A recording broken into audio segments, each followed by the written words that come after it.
Yon, good morning mga idol at welcome back to my YouTube channel. So ayan, at nandito nga pala tayo sa Bulacan. So bali isang buwan na tayo mahigit dito. Bali ngayon lang ulit tayo nakapag intro mga idol.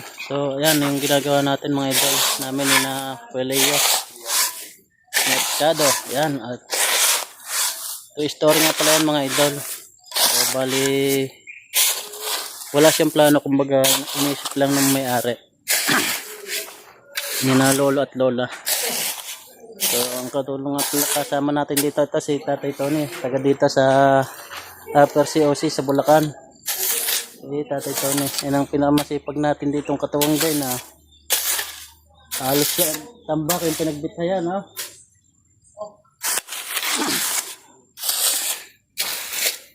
So ganda ng pwesto dito mga idol, medyo ano panto yung parang pinaka malapit sa mga pabrika ng semento dito sa mga Republic. Yun nga pala, kasama rin natin si Pogi, si Pogi Lamay, gaya na. Shout out mga kabembang, Mga idol. mga idol. Si Pogi Lamay. Si idol Mang Tony. Ayan. Ito pala na wala pang alas 8. Tapos kasama naman natin to si Idol Mac. Yan. Out din para sa mga taga-Sambales. Taga Sambales dyan. Yan. Shoutout po sa inyong lahat dyan sa Sambales. Kasama natin din si Vincent Service nandun sa loob.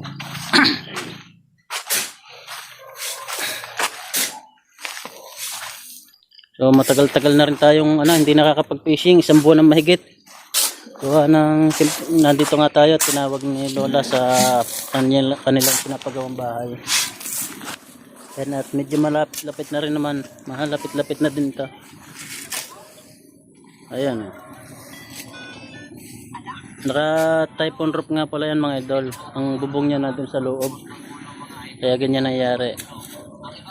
Kumbaga kahit anong lakas ng hangin at bagyo, lampasan yung hangin. Hindi basta-basta masasalimpad ang bubong. Ayan, at si Anday, nandito kasama natin. Si Mr. Rolando Mendoza. Ayan, ang isang dalubhasa rin ng mga ngawel doon sa Batangas. Dito muna kami sa Bulacan. Wala nang mahuling isda. Mahirap ang hulihan, kaya dito muna tayo sa Bulacan.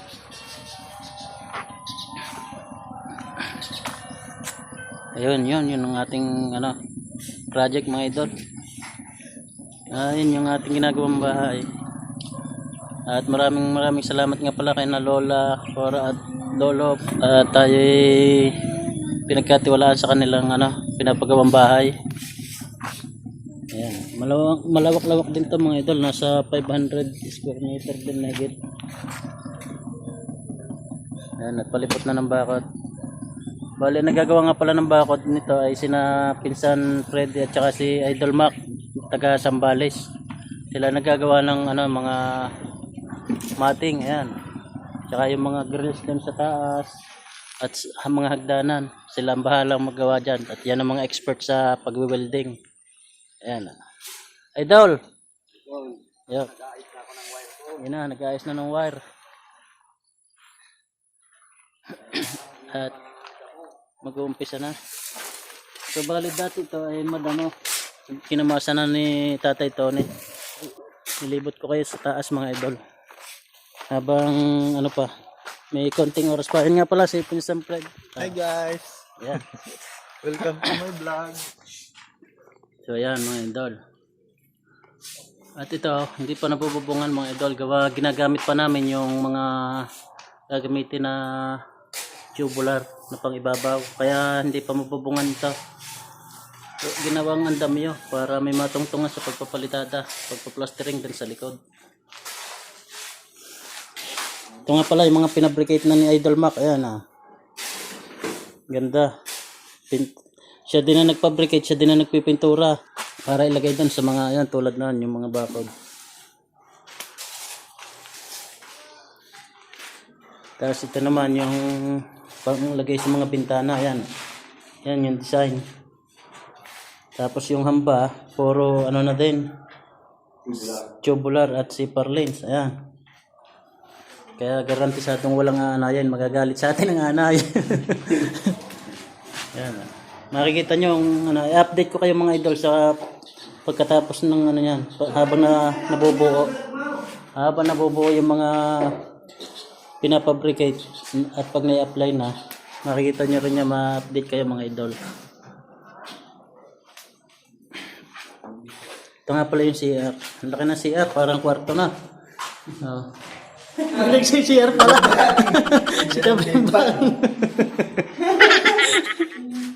Nag-CR pala mga idol. Ito naman yung kwarto mga idol. Yan. Bali 2 bintana. At malawak din. Master bedroom. Medyo may kalat pa nga lang at gawa ng ano. Pero yan, malilinis na din pag naplasteran at nakisamihan. Kahit naman tayo dito. Ito yung hagdan. Ito sa taas mga idol. Yan. Ito yung taas.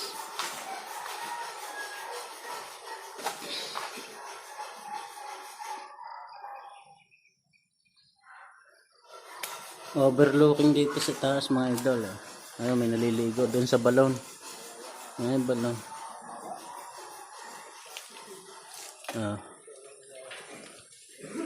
Ito naman yung mga tapos ng plasteran mga idol hanggang baba. May mga canopy din yan paikot. Tapos may CR din dito sa taas. Ayun. At ito naman yung pinaka malupit din nating mag-plaster. Ayan si Idol Leo Mercado. Hindi naman. Ayan Yung lang ganang kaya lang.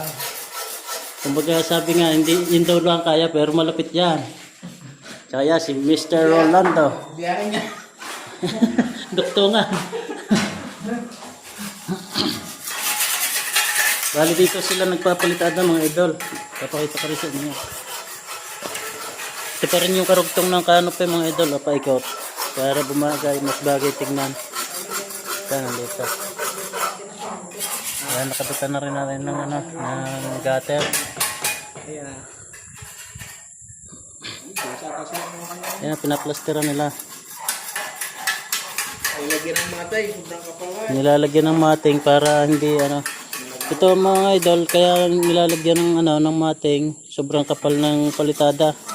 Eh nalalaglag ang palitada. So bali kami nga pala ay reinforcement lang dito mga idol. Kumbaga hindi kami yung nag-umpisa. Kumbaga tinawag lang kami para kami mag-ayos. Ayan. Ganda din dito mga idol, overlooking. Overlooking. Ganda.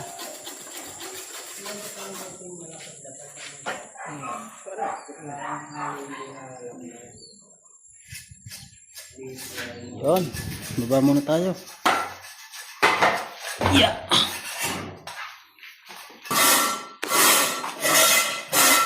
Malapit-lapit na, konting-konti na lang at sa susunod puro plastering naman. Aba, kisame. Bali ito nga pala ay puro plastering lang mga idol. Tapos ang ikakabit na ay mga PVC, floated wall PVC ang mga ikakabit sa dingding. Ayan.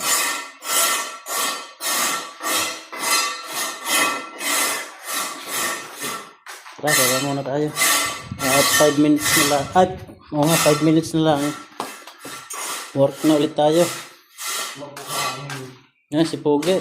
Yan pala yung nagsisiyar kanina. So ulit bago natin ikabit yung tubo ay pag yung okay na yung mga plastering. Dito tayo sa labas mga idol.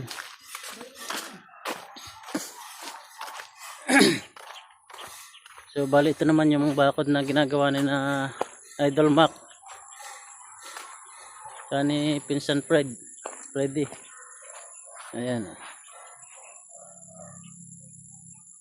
Mating with mating at angle bar. So ayan yung kabuuan na yan yung project natin mga idol. Ayun.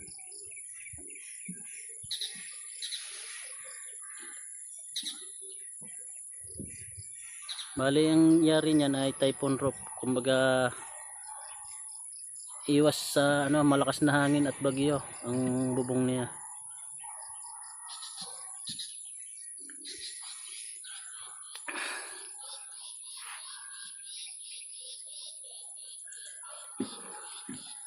So ayan, at hanggang dito na lang ulit mga idol, at update ko kayo hanggang sa matapos to. Tapos pagkatapos nito, para may project pa ulit na kasunod dito. So pero update ko rin kayo sa mga tutorial natin na gagawin mga idol. Yun, hanggang dito na lang ulit mga idol, at update tayo mga idol.